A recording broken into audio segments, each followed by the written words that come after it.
Admiral Tae-ho stood at the main window of Luna Station and watched the stars. He had been doing this same thing every morning for 20 years. The view never got old. Earth hung in the distance like a blue marble, and the sun cast long shadows across the lunar surface. Everything looked peaceful. Everything looked safe. But today would be different. The communication panel behind him started beeping. The sound was urgent and sharp. Tae-ho turned around and pressed the button. Lieutenant Kyung-soo appeared on the screen. His face was pale, and his hands were shaking slightly. "Admiral, we have a problem," Kyung-soo said. His voice was steady, but Tae-ho could hear the worry underneath. "Long-range sensors have picked up something big. Really big." Tae-ho walked over to his desk and sat down. He had been expecting bad news for months. The outer colonies had been going silent one by one. Ships would arrive at their destinations and find nothing but empty planets and destroyed cities. No survivors, no explanations, just death. "Show me what you found," Tae-ho said. The main screen in his office lit up with sensor data. Numbers and charts filled the display. But one number stood out above all the others. 50,000. 50,000 ships moving toward the Sol system in perfect formation. Each ship was massive, much bigger than anything humanity had ever built. Tae-ho felt his stomach drop. He had commanded fleets for 30 years. He had fought pirates and rebels and hostile aliens. But he had never seen anything like this. The human fleet had 12,000 ships total. This alien force was more than 4 times larger. "How long until they reach Earth?" Tae-ho asked. "At their current speed, about 6 weeks," Kyung-soo replied. "But Admiral, there is something else. We managed to get a closer look at their ships. The technology is completely unknown. Their energy signatures are off the charts." Tae-ho nodded slowly. He pressed another button on his desk. "Get me Dr. Hee-jin on Mars. Priority channel." Within seconds, another face appeared on his screen. Dr. Hee-jin looked tired. She had been working around the clock in her laboratory for months. Her team was trying to understand the alien technology that had been destroying human colonies. "Admiral," she said, "I was about to call you. We just detected the same fleet you are looking at. This is not good news." "What can you tell me about their ships?" Tae-ho asked. Hee-jin pulled up her own data on her screen. "Each ship is about 10 kilometers long. That makes them 3 times bigger than our largest dreadnoughts. Their hulls seem to be made of some kind of metal we have never seen before. And their weapons—" She paused and shook her head. "Their weapons could probably destroy a planet." Tae-ho felt cold. "What about their shields?" "We think they have some kind of energy barrier around each ship. Our best weapons might not even scratch them." Hee-jin looked directly at the camera. "Admiral, if these ships reach Earth, we cannot stop them with conventional warfare." The communication ended and Tae-ho sat alone in his office. Outside the window, Earth continued to spin peacefully. Soon, billions of people would wake up and start their normal days. They would go to work and school. They would have breakfast with their families. They had no idea that death was coming for them.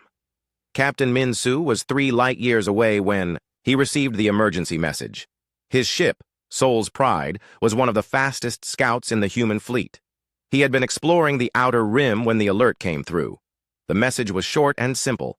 "Return to Sol system immediately. Maximum speed." Min-soo had been in space for 15 years. He knew when something was seriously wrong. His crew felt it too. The ship was quiet as they prepared for the jump to hyperspace. Everyone knew that emergency recalls only happened for one reason: war.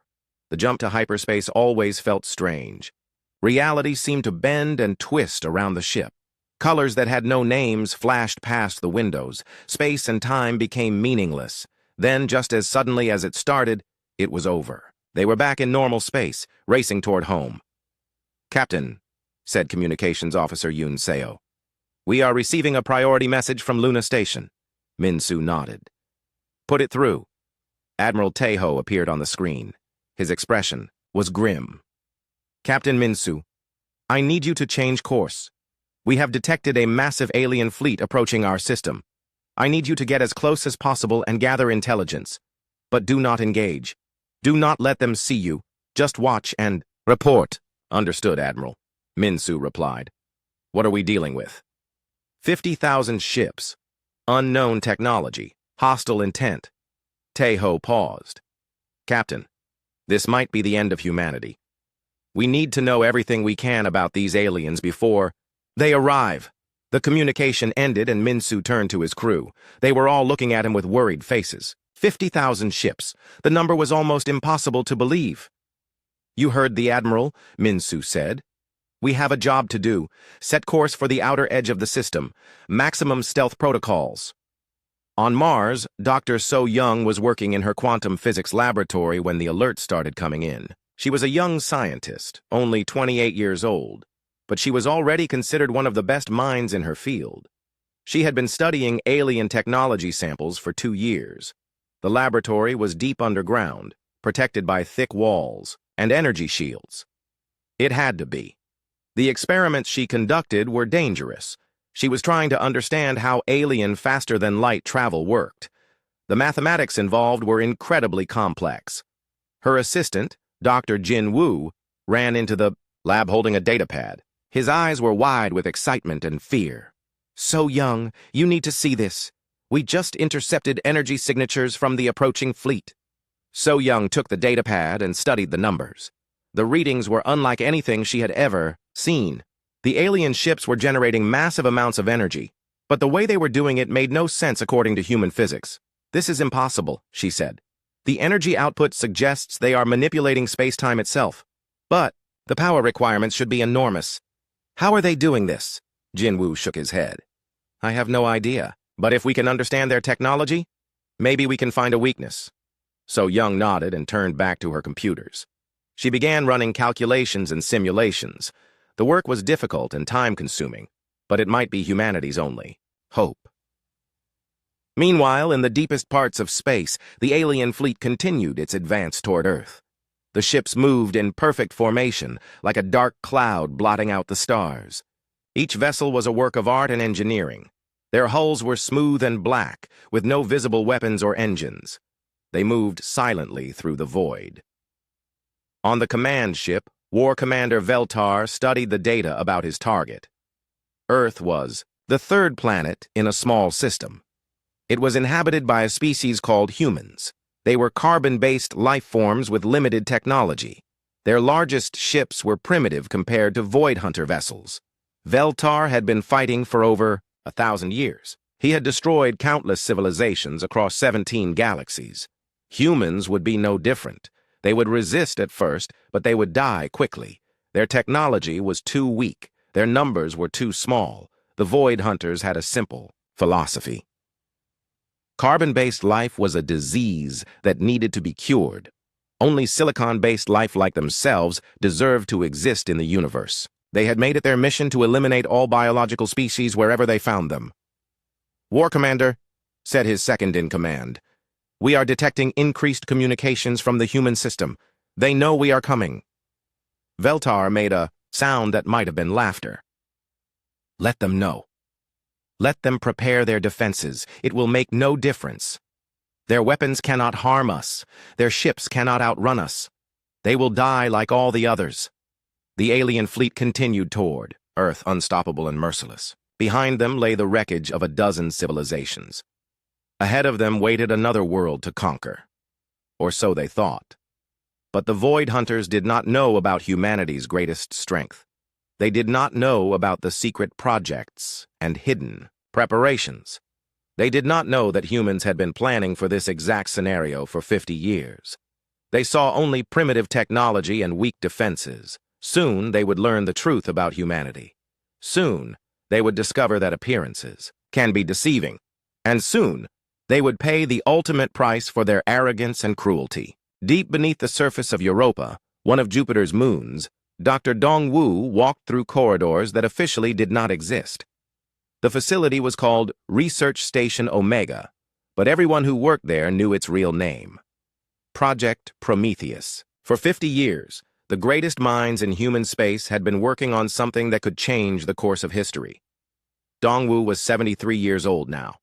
He had spent his entire adult life on this project. His hair was white, and his hands shook slightly, but his mind was still sharp. He remembered the day when humanity first encountered hostile aliens. That was when Project Prometheus began.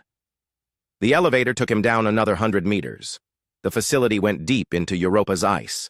It had to be hidden from any possible detection. What they were working on here could not fall into the wrong hands. It was too dangerous, too powerful. Commander Eun-ha was waiting for him in the main laboratory. She was younger than Dong-Wu, maybe 45 years old. But she had been part of the project for 20 years. She was in charge of the military applications of their research. "Doctor," she said as he approached, "we just received word about the alien fleet. Admiral Taeho is asking for a full briefing on our capabilities." Dong-Wu nodded slowly. This was the moment they had been preparing for. All those years of research and testing were about to be put to the ultimate test. "How much does the Admiral know about Prometheus?" "Very little," Yun-ha replied. "Only that we have been working on advanced weapons research. He does not know about the quantum vacuum decay technology." They walked together into the main laboratory. The room was enormous, filled with machines and computers that hummed quietly. In the center of the room was a device that looked like a metal sphere surrounded by glowing rings. It was beautiful and terrifying at the same time. 50 years, Dong-Wu said quietly. 50 years since we discovered that quantum vacuum could be destabilized under very specific conditions. Most scientists said it was impossible. They said the energy requirements were too high. They said it was too dangerous. Yun-ha smiled grimly. They were right about the danger part, but we found a way to make it work. The quantum vacuum was the empty space between atoms. Most people thought empty space was truly empty, but that was wrong. Even the emptiest vacuum contained energy, enormous amounts of energy. If that energy could be released in a controlled way, it could power entire civilizations. If it was released in an uncontrolled way, it could destroy them. Dr. Ji-won entered the laboratory carrying a data pad. She was Dong-Wu's best student, a brilliant physicist in her own right. She had been working on the mathematical calculations for Project Prometheus for 10 years. "Doctor," she said, "I have finished the updated calculations for a fleet-wide deployment. The good news is that it will work. The bad news is that we only get one chance." Dong-Wu took the data pad and studied the numbers. Mathematics had always been beautiful to him. These equations were particularly elegant. They described how to create controlled quantum vacuum decay across multiple points in space simultaneously. "What about the resonance beacons?" he asked. "We have tested them extensively," Ji-won replied. "Each beacon can create a quantum field disturbance within a radius of 10 kilometers. If we can place enough beacons throughout the alien fleet formation, we can trigger a cascade reaction." Commander Yun-ha was listening carefully. "How many beacons would we need? For a fleet of 50,000 ships?" Ji-won consulted her calculations. At least 500 beacons, placed at precise locations throughout their formation. The timing has to be perfect. If even one beacon fires too early or too late, the cascade could fail. Dong-Wu set down the data pad and looked at the quantum device in the center of the laboratory.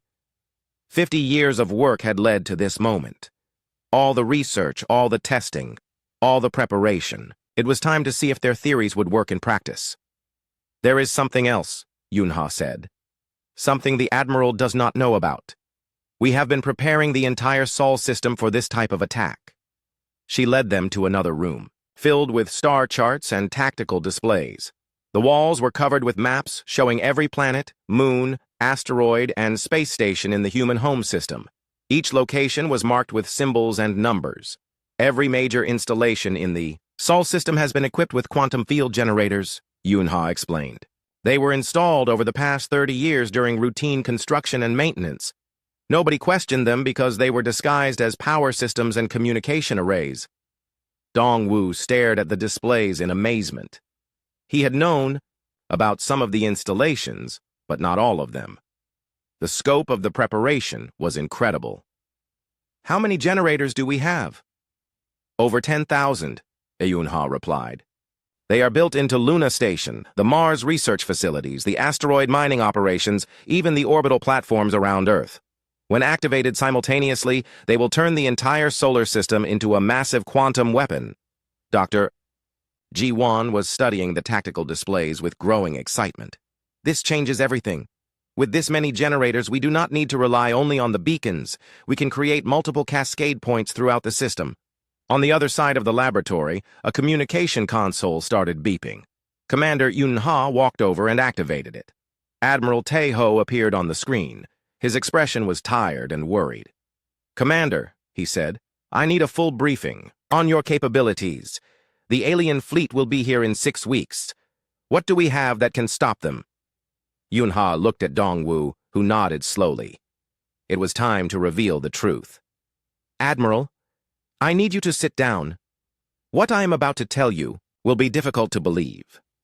For the next hour, Yun-ha explained Project Prometheus to the Admiral. She told him about the quantum vacuum research, the field generators hidden throughout the solar system, and the plan to use controlled space-time collapse as a weapon. Tae-ho listened in silence, his expression changing from confusion to amazement, to determination.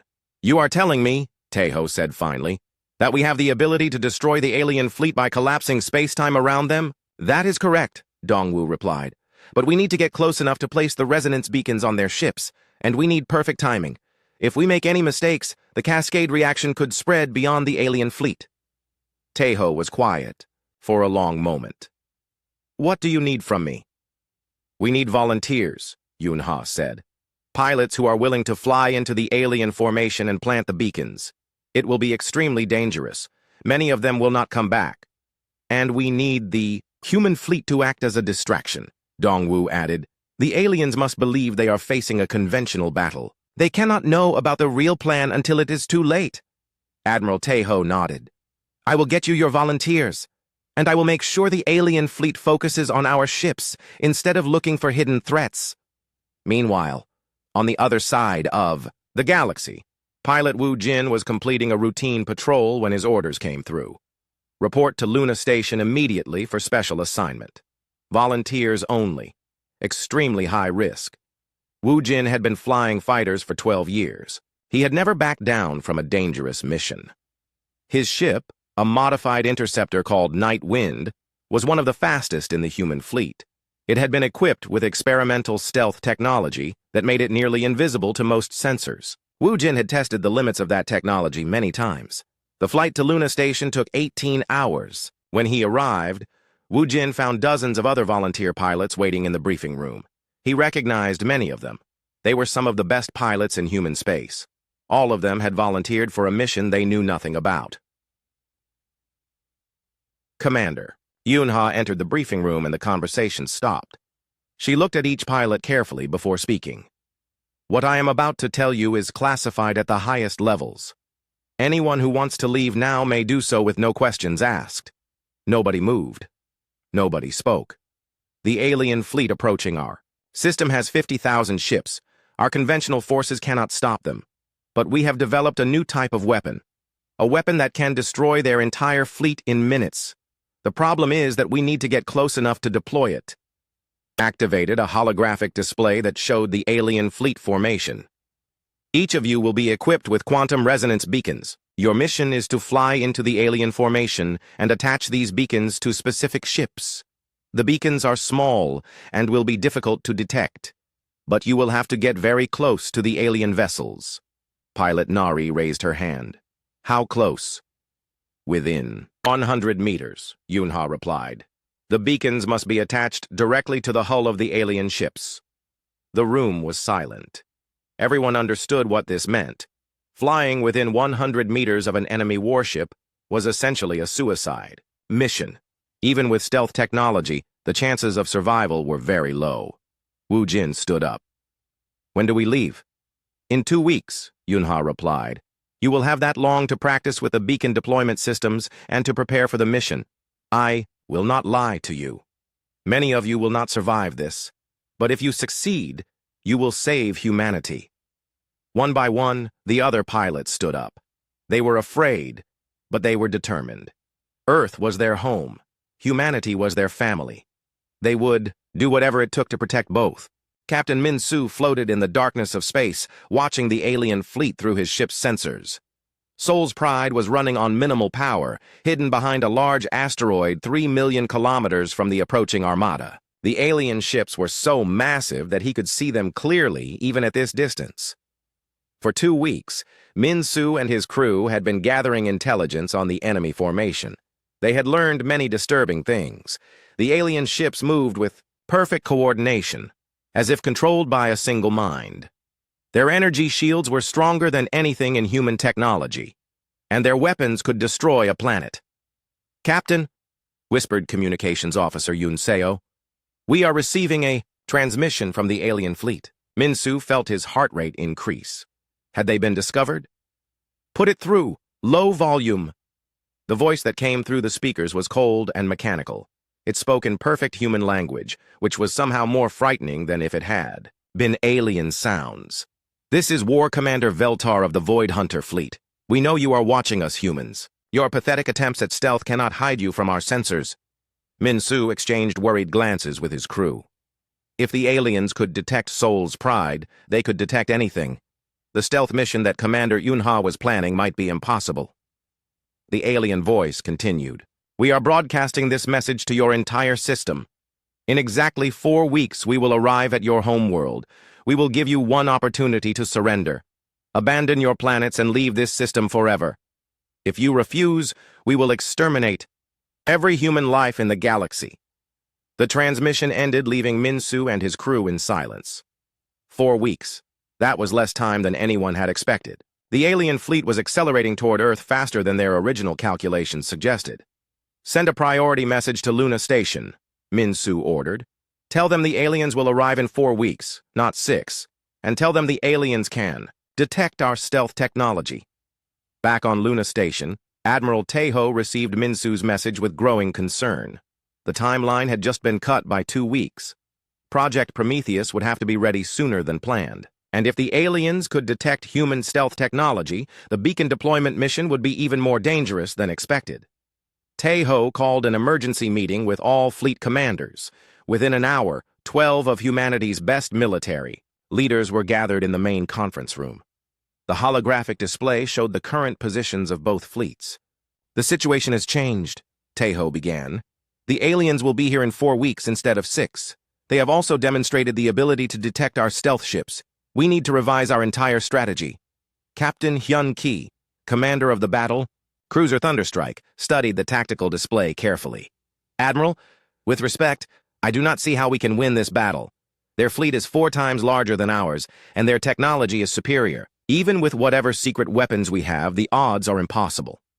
"That is exactly what we want them to think," Tejo replied.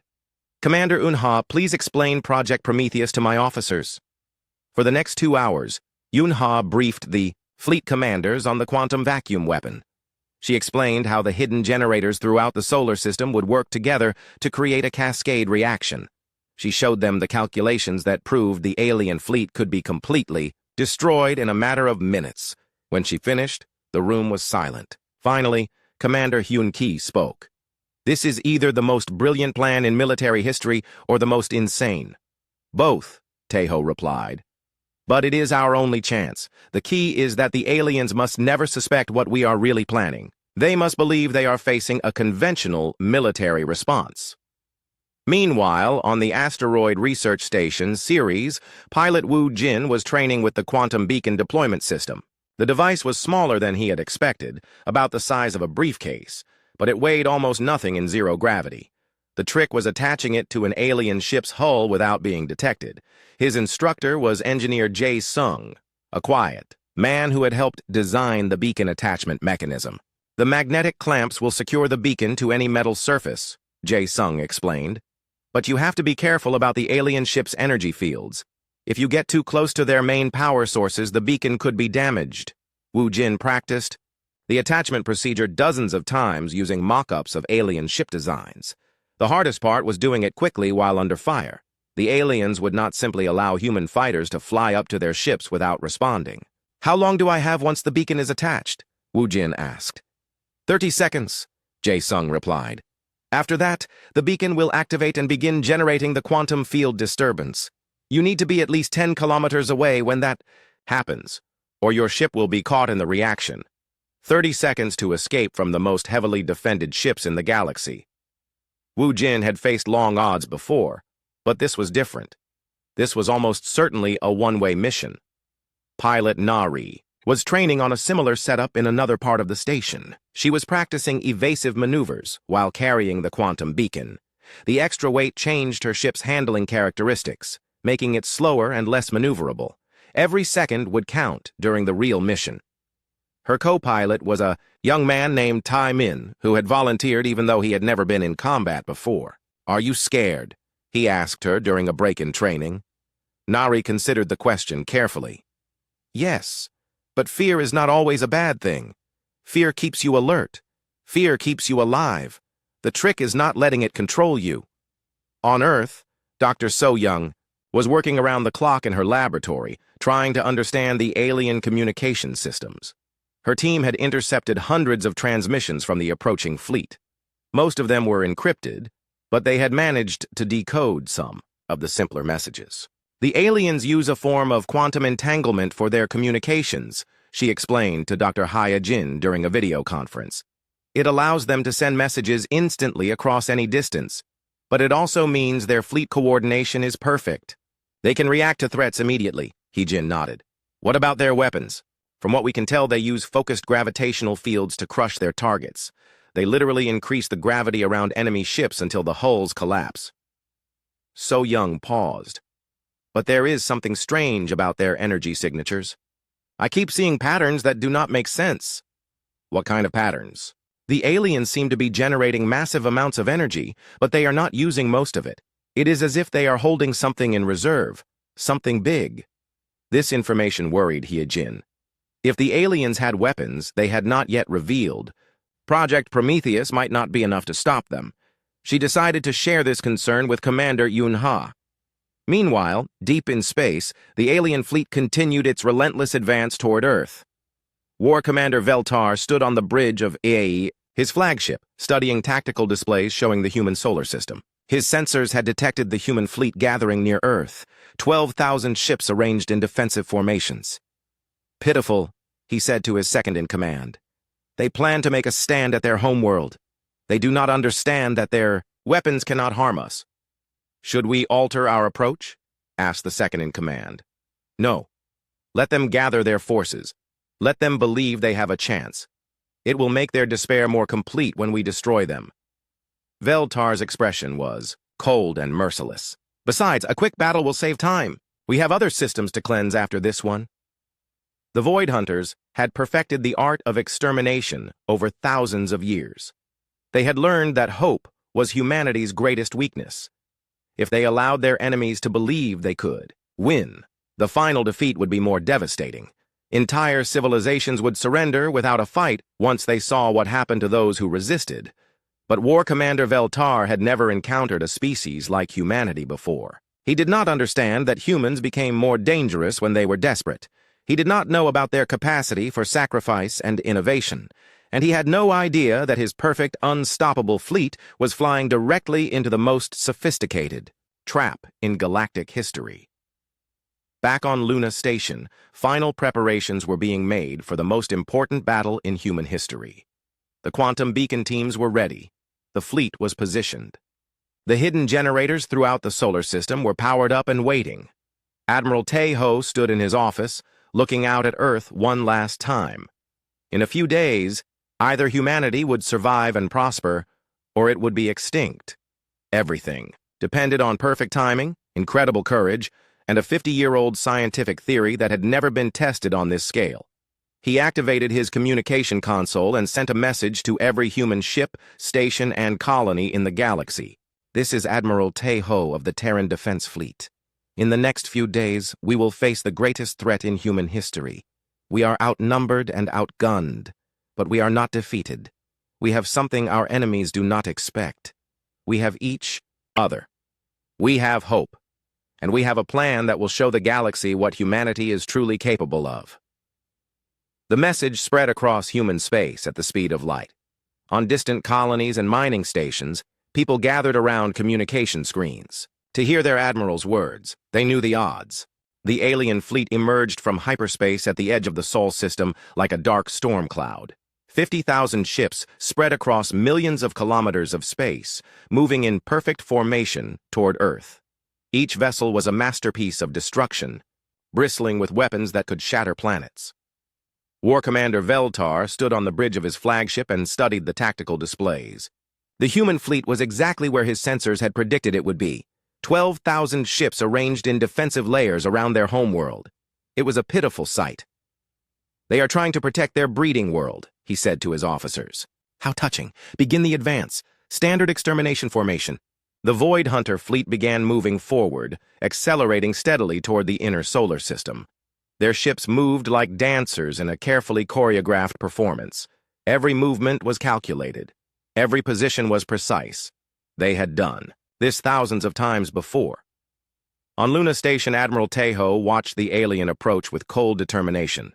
Everything was proceeding according to plan.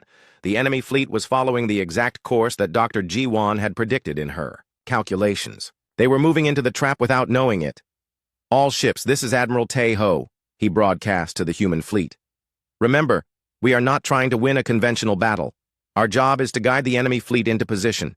Make them think. They are destroying us, but keep them moving forward." Captain Hyun Ki received the Admiral's message aboard his battlecruiser Thunderstrike. His ship was part of the outer defensive line, the first group that would engage the aliens. His crew was nervous but ready. "All stations, prepare for combat," Hyun Ki ordered. "Remember what we practiced. Make it look real. But do not waste your lives unnecessarily. We have a job to do." The first contact between the fleets occurred near Jupiter's orbit. Human fighters streaked out to engage the alien advance guard, firing missiles and energy weapons that barely scratched the enemy shields. The aliens responded with gravitational pulse weapons that crushed several human ships instantly. To any observer, it looked like a hopeless battle.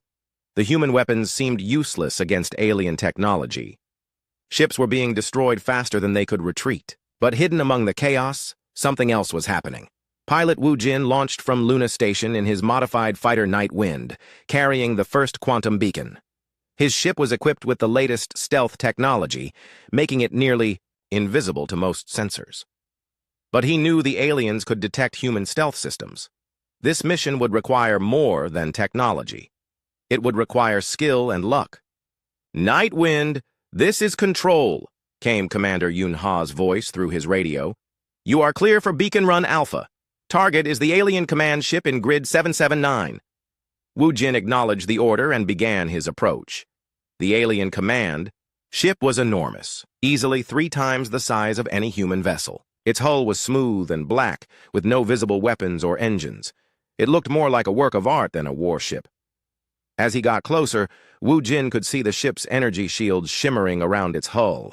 He would have to find a weak point in those shields, attach the beacon, and escape before the aliens realized what had happened. The margin for error was 0.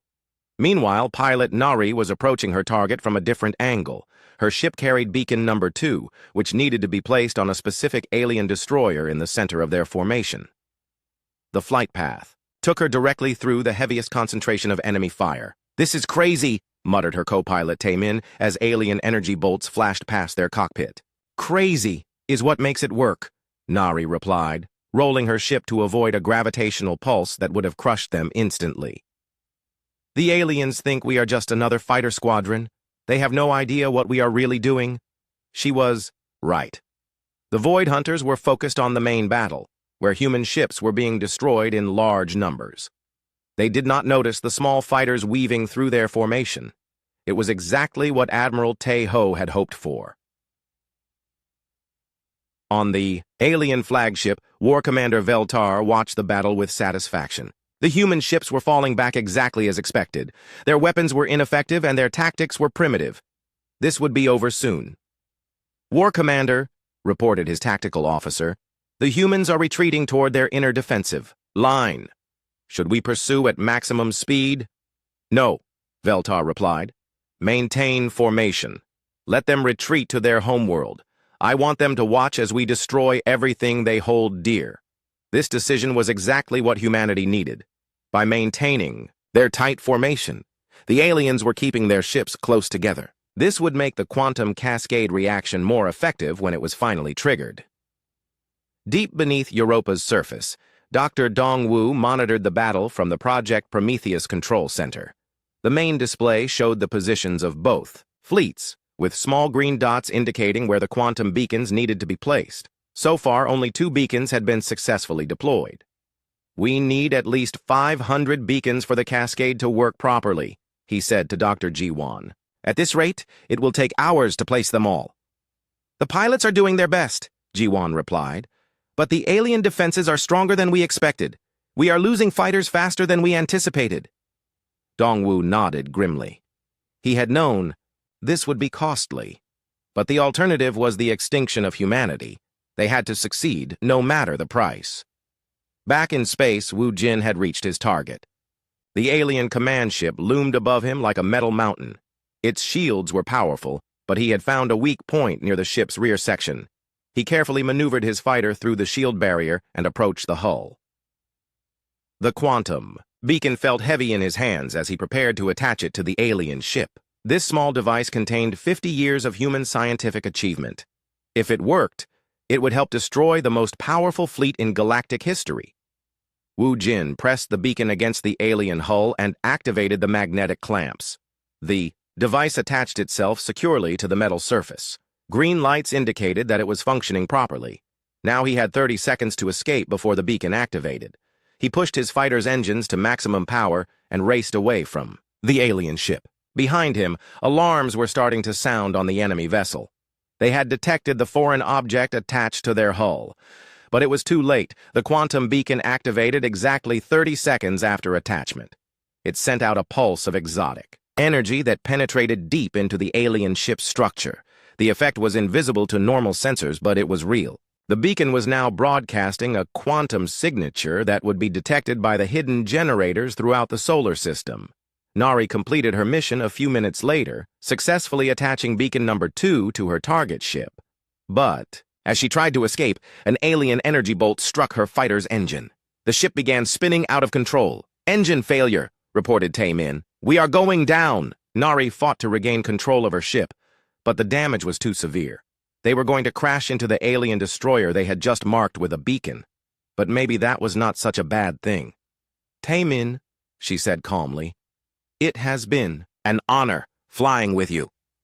Her fighter struck the alien ship at full speed, creating a brilliant explosion that lit up the darkness of space. The alien vessel was damaged but not destroyed.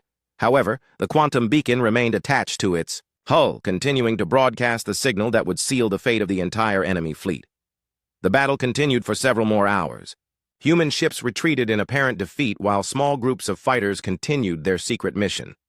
More beacons were placed, though the cost in human lives was terrible. Dozens of pilots sacrificed themselves to ensure their beacons reached their targets. Engineer Jae-sung was one of the heroes of that day. His fighter was shot down while approaching an alien battlecruiser, but he managed to manually attach his beacon before the ship exploded. His sacrifice would be remembered when the final victory was achieved. By the time the alien fleet reached Earth's orbit, over 600 quantum beacons had been successfully deployed throughout their formation. The Void Hunters thought they had won a crushing victory. They had destroyed most of the human fleet and reached the enemy homeworld without significant losses. War Commander Veltar prepared to give the order for planetary bombardment. Earth hung before him like a blue jewel, beautiful and defenseless. Soon it would be nothing but a dead rock floating in space.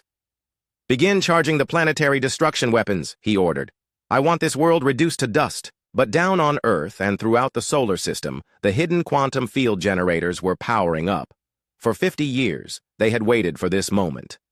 Every asteroid mining station, every orbital platform, every research facility contained one of Dr. Dongwoo's devices. Together, they formed the most powerful weapon ever created. Admiral Tae-ho stood in his command center on Luna Station and watched the final moments before humanity's ultimate gamble.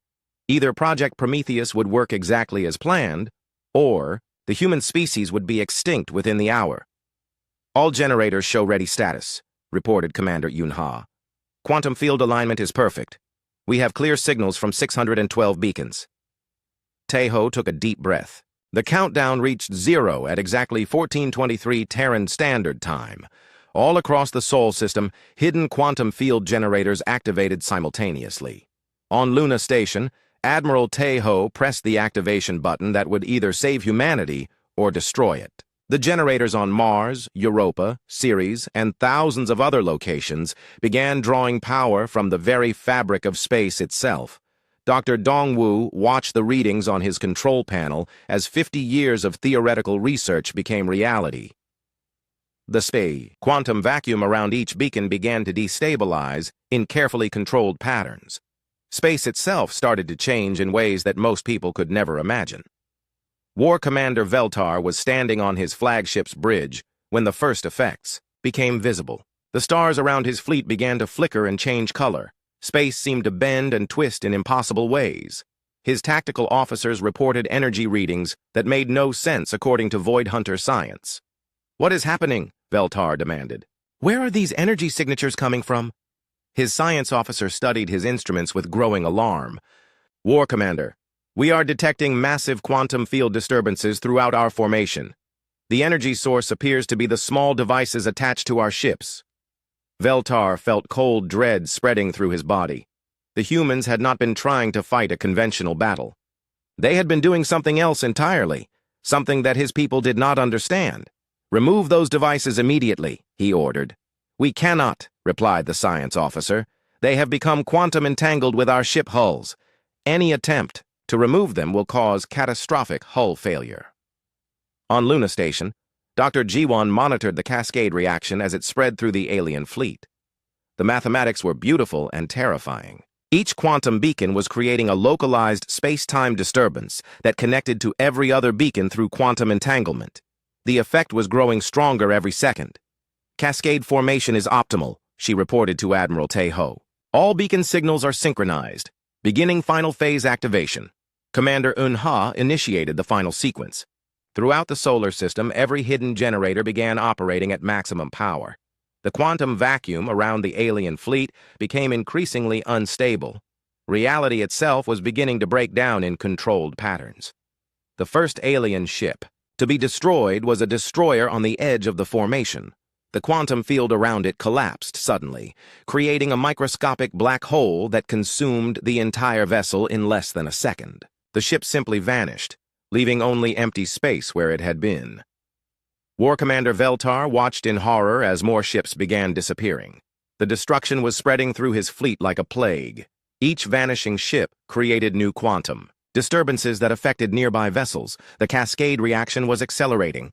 "All ships, emergency scatter formation," he broadcast to his fleet. "Maximum speed, random vectors." But it was too late.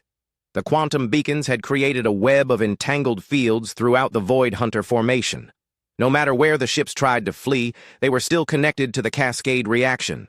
Space-time was collapsing around them in an expanding wave of destruction. Dr. Dongwu had spent decades calculating exactly this scenario. The alien fleet's tight formation had been their greatest strength and their ultimate weakness. By keeping their ships close together, they had made it possible for humanity to trap them all in a single quantum cage. On Earth, people gathered around communication screens to watch the impossible sight unfolding in space above them. The alien fleet that had seemed invincible just minutes before was being consumed by forces beyond comprehension. Ships, thousands of times larger than anything humanity had built, were vanishing like soap bubbles. Captain Min-Soo watched from his hidden position behind the asteroid. Seoul's pride had survived the battle, and now he was witnessing the most incredible military victory in galactic history. The alien Armada was dissolving before his eyes. "Captain," said communications officer Yunseo, "we are receiving a transmission from the alien flagship." War Commander Veltar's face appeared on the screen. His expression was a mixture of rage and fear. "What have you done?" he demanded. "What is this weapon?" Admiral Tae-ho responded from Luna Station.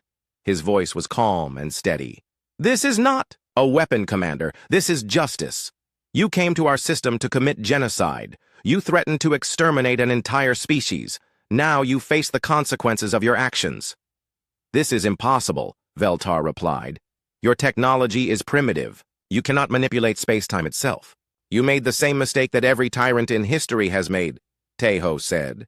"You underestimated your victims. You saw what you wanted to see. You assumed that because our ships were smaller and our weapons seemed weaker, we were helpless. You were wrong.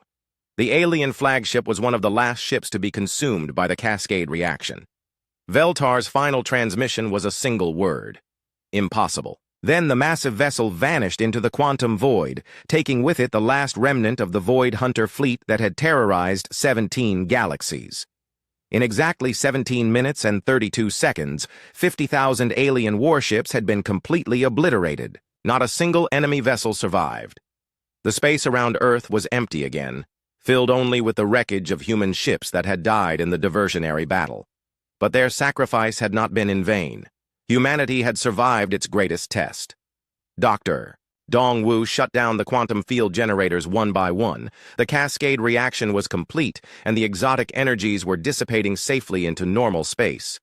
The weapon that had saved humanity would never be used again. The knowledge would be preserved, but only as a last resort against future threats. On Mars, Dr. So Young received the first confirmation that the cascade had worked perfectly. Her instruments showed no trace of the alien fleet anywhere in the solar system. The quantum vacuum had returned to its normal, stable state. The crisis was over. Admiral Taeho stood in his office on Luna Station and looked out at Earth.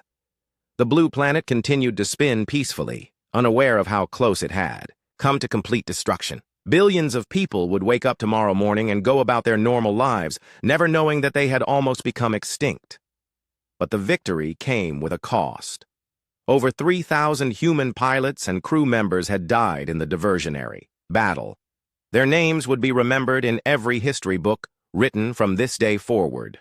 Heroes like pilot Nari and engineer Jae Sung had given their lives to place the quantum beacons that made victory possible. Communications officer Yoon Seo helped Captain Minsu prepare a message for transmission to all human colonies throughout the galaxy. The message was simple but powerful. The alien threat has been eliminated. Earth is safe. Humanity endures. The news spread across human space at the speed of light. On distant worlds and space stations, people celebrated the impossible victory. But they also began to understand what it meant. Humanity was no longer a minor species struggling to survive in a hostile galaxy. They had become something else entirely. Dr. Hae Jin worked with her team to analyze the wreckage of alien technology that remained in the system. There was not much left after the cascade reaction, but what they found would advance human science by centuries. The Void Hunters' weapons, shields, and faster-than-light drives could all be reverse-engineered and improved. Within days, the news of humanity's victory began reaching other alien civilizations. The Void Hunters had been feared throughout 17 galaxies for thousands of years.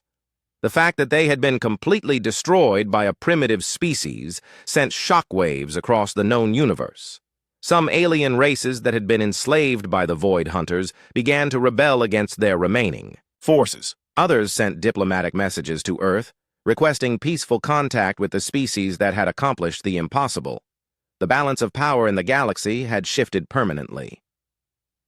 Commander Yoon Ha stood in the Project Prometheus Control Center on Europa and watched as the last of the quantum field generators powered down.